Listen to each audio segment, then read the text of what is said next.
I'm Andy Patton, and this is Rhyme and Reason from the Rabbit Room.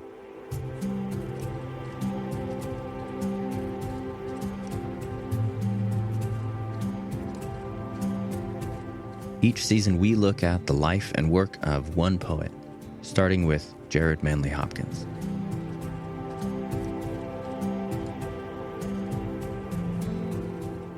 I used to work at a Christian study center in England called L'Abri Fellowship. L'Abri is something like a monastery, but not quite. Something like a retreat center, but not quite. People came to live there with us for sometimes weeks, sometimes months. Sometimes they'd come in and out of our lives over a period of years. And they would come to ask their questions about God in a place where those questions would be taken seriously. And some of them just came to live in the English countryside for a time and have a rest, while others came because they were at a turning point and they needed to sort out what they were going to do next. And some came because they needed a place to fall apart and see if they could get any help putting themselves back together again. We welcomed a lot of people during those years. As Hopkins said in the poem that we're about to read, they rained upon our much thick and marsh air rich beams. And often those of us who lived and worked at L'Abri would become very close to the people who visited, and we were sad to see them go. And yet each one we welcomed, we eventually had to say goodbye to. And sometimes that was accompanied by the normal sadness of a friend departing. Other times, however, we knew that the things they came to sort out didn't get sorted out. And the questions they came to L'Abri to find answers to only seemed to have become bigger and deeper.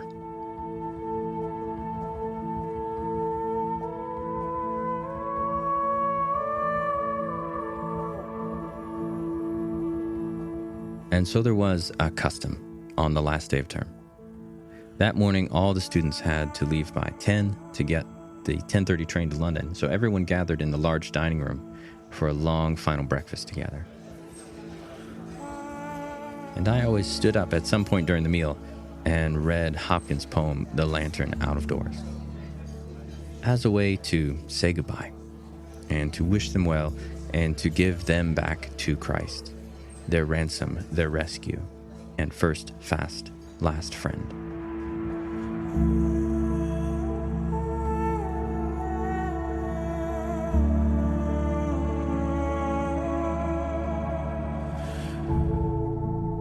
Now, here is The Lantern Out of Doors by Gerard Manley Hopkins.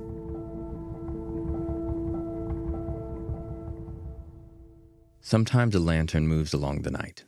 That interests our eyes. And who goes there, I think? Where from and bound, I wonder? Where, with all down darkness wide, his waiting light? Men go by me whom either beauty bright in mold or mind or what not else makes rare. They rain against our much thick and marsh air rich beams, till death or distance buys them quite. Death or distance soon consumes them. Wind what most I may I after be in at the end I cannot. And out of sight is out of mind. Christ minds, Christ's interests, what to avow or amend there, eyes them. Heart wants, care haunts, foot follows kind, their ransom, their rescue, and first, fast, last friend.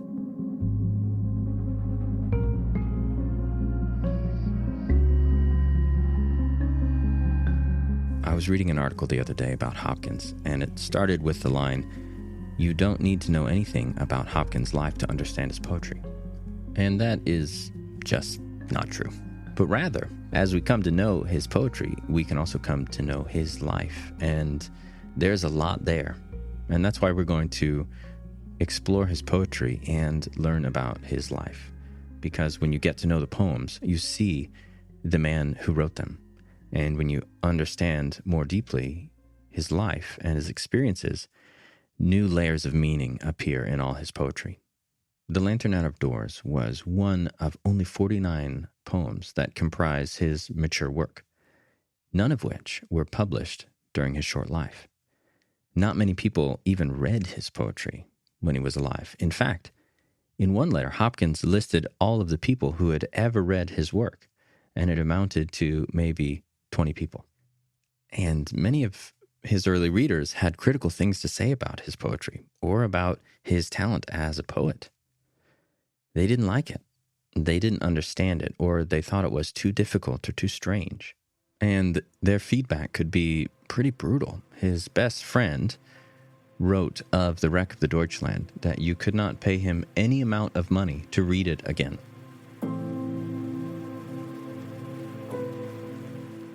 Another reader wrote about that same poem, which is about the death of 5 nuns who drowned in the shipwreck, that he wished those nuns would have just stayed home, because presumably then Hopkins would not have written this poem. And it's easy to sympathize with Hopkins' contemporaries who dismissed him as an amateur poet nursing a flickering wick of a poetic gift. The poems are hard, and they defied the conventions of the day. But in this case, it was the world that was wrong, and the poet who was right. His gift, it wasn't a flickering wick. It was a bonfire that the world just wasn't ready for yet. Though Hopkins faced a lot of rejection, he went on writing almost compulsively. And in one letter, he was thinking about Solomon, and he said, as Solomon wrote, there is a time for everything. And it may be that the time will come for my verses also. Hopkins died in 1889, and his poems would have been completely lost to history had not his friend, then poet laureate of England, Robert Bridges, the same friend who said he would not read The Wreck of the Deutschland for any money, worked to publish a collection of his work 30 years after his death. And that was 1918, and even then, his work didn't gain renown until Bridges re-released it in 1930. And at last, as Hopkins had wondered in that letter, the time had finally come for his poetry.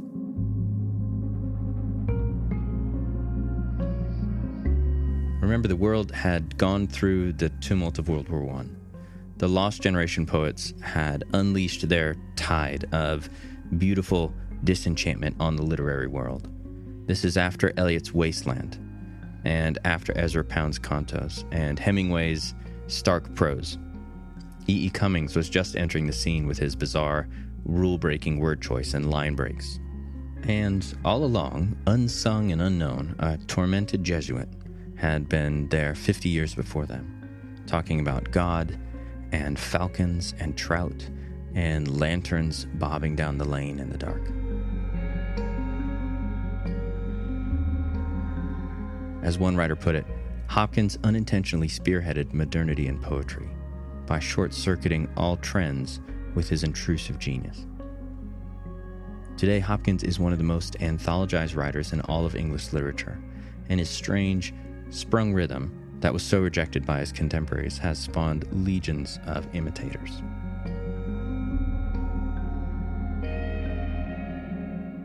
The Lantern Out of Doors is a meditation on our interest in one another, our worries, our hopes, our fears, and how much faith it takes sometimes just to carry the weight of saying goodbye. The title establishes the setting of the poem. The poet is inside and is looking out the window at someone walking along outside through the dark, carrying a lantern as they pass by. And that's the waiting light of the first stanza. You can picture someone out in the dark who's visible only from their waist down as they swing a lantern at hip height and they walk along, wading through the dark in a circle of light. And as the first stanza moves into the second, the poet wonders about how people come into our lives and then pass out of it. They can be beautiful and rare, and they rain upon our much thick and marsh air rich beams. And that image is one of gratitude for what we receive from people in our lives. And it also evokes how temporary those gifts and those people can be. In this poem, the light shines as it moves, and then it moves away. The rich beams shine around, and then they're gone. And you're left with the same much thick air that you had before, but only brightened by the memory of the people who have passed along the lane through the night. And you don't always know where their story takes them. So the one with the lantern passes out of sight, though the poet still peers into the darkness. They're in the wind. Their waiting light winds away, and they won't be found for the looking. They're gone. And the poem acknowledges that all human action and interaction is ephemeral. It's passing. Life takes us apart. And even when it doesn't, every relationship will ultimately fail to evade death, that greatest and most fearful separation. As Hopkins writes, death or distance soon consumes them. But Hopkins doesn't leave us there. Even though out of sight is out of mind, the waiting light and the fragmentary, temporary time we get together isn't all there is. Because Christ minds them, Hopkins says. Christ eyes them, he watches them, and he more than watches them, he shepherds them, sees what to avow or amend there.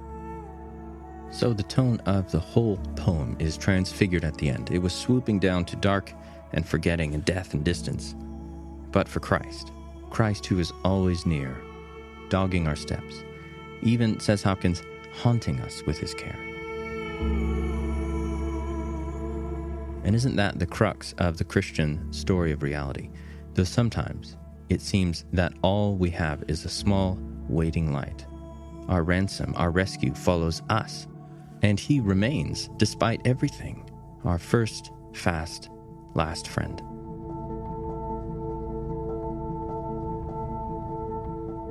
And now, with all that in mind, here's the poem again.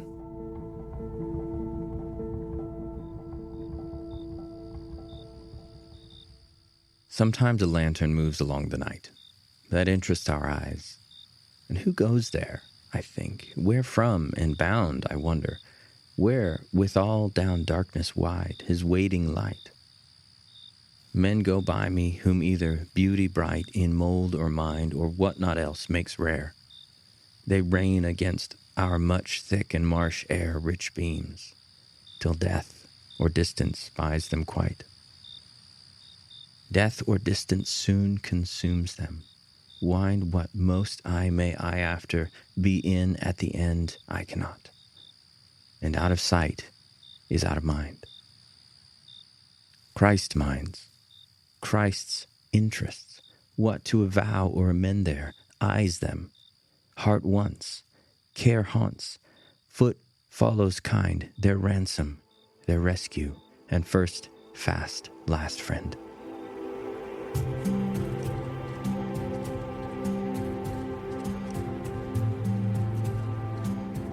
I've got my two assistants here, and they're going to help me do the credits for this episode. My name is Elliot. And what's your name? Ivy.